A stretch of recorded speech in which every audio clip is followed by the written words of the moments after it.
Hello বন্ধুরা, আমার ব্লগে তোমাদের সবাইকে জানাই স্বাগত।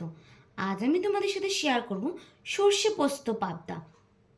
এই রেসিপিটা আমি কিভাবে বানাচ্ছি না বানাচ্ছি সেটাই তোমাদের সাথে শেয়ার করব।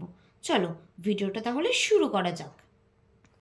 প্রথমেই আমি মিক্সিং বলে কিছুটা সর্ষে, পোস্ত, টক দই আর কাঁচা লঙ্কা দিয়ে পেস্ট করে নেব। যেহেতু আমি দুটো পাবদা মাছ রান্না করব, তার জন্য আমি বেশি সর্ষে পোস্ত কিছু দেব না, অল্পই দেবো। আর সঙ্গে একটু দেবো চাল মগজ, তাহলে স্বাদটা আরও ভালো হবে। এইদিকে দেখো আমার পেস্ট করাটাও রেডি। আর এইদিকে আমি পাবদা মাছটাকে ভালো করে নুন, সর্ষের তেল আর হলুদ দিয়ে মেখে নেব।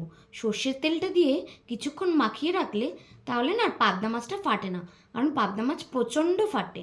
সর্ষের তেলটা দিয়ে যদি কিছুক্ষণ মাখিয়ে রাখো তাহলে পাবদা মাছটা অতটা ফাটবে না। আমি মাছটাকে ম্যারিনেট করে কিছুক্ষণ রেখে দেব। তারপর আমি মাছটা হালকা করে ভেজে নেব, যাতে মাছটা বেশি কড়া না হয়। এই রেসিপিটাতে না মাছ বেশি কড়া করে ভাজলে মাছের স্বাদটা অতটা লাগে না। মাছটা আমি তাই হালকা করে ভেজে নেব। এইদিকে তোমাদের সাথে কথা বলতে বলতে আমার মাছ ম্যারিনেট করাটাও হয়ে গেছে। আর আমি মাছটা একটা একটা করে কড়াইতে দিয়ে নেব, আর এদিক ওদিক করে উল্টে পাল্টে হালকা করে ভেজে নেব। এইদিকে দেখো আমার মাছটা প্রায় ভাজা হয়েই এসছে। এরপর আমি মাছটাকে কড়াই থেকে তুলে নেব।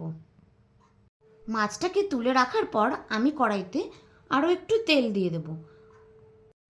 তেল দেওয়ার পর তেলটা ভালো করে গরম হয়ে গেলে তারপর আমি দিয়ে দেব কালো জিরে ফোড়ন।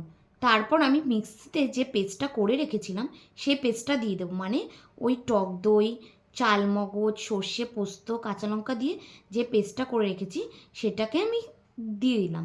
তারপর সেটাকে আমি ভালো করে একটু কষিয়ে নেব, আর তার মধ্যে দিয়ে দেব নুন, হলুদ। এরপর এই মশলাটাকে আমি ভালো করে একটু কষতে দেব। তারপর আমি এর মধ্যে দিয়ে দেব টমেটো আর ধনেপাতা। পাবদা মাছে না ধনেপাতাটা খুব খেতে ভালোই লাগে। তারপর আমি দিয়ে দেবো একটু কাঁচা লঙ্কা চিড়ে।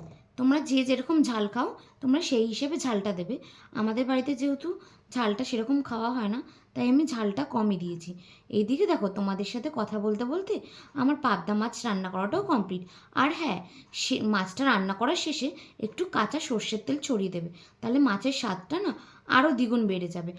পাবদা মাছে কাঁচা সর্ষের তেল দিয়ে খেতে খুবই ভালো লাগে। আর আমার এই ভিডিওটা ভালো লেগে থাকলে ভিডিওটাতে লাইক করে দিও, আর আমার চ্যানেলটা সাবস্ক্রাইব করতে ভুলো না।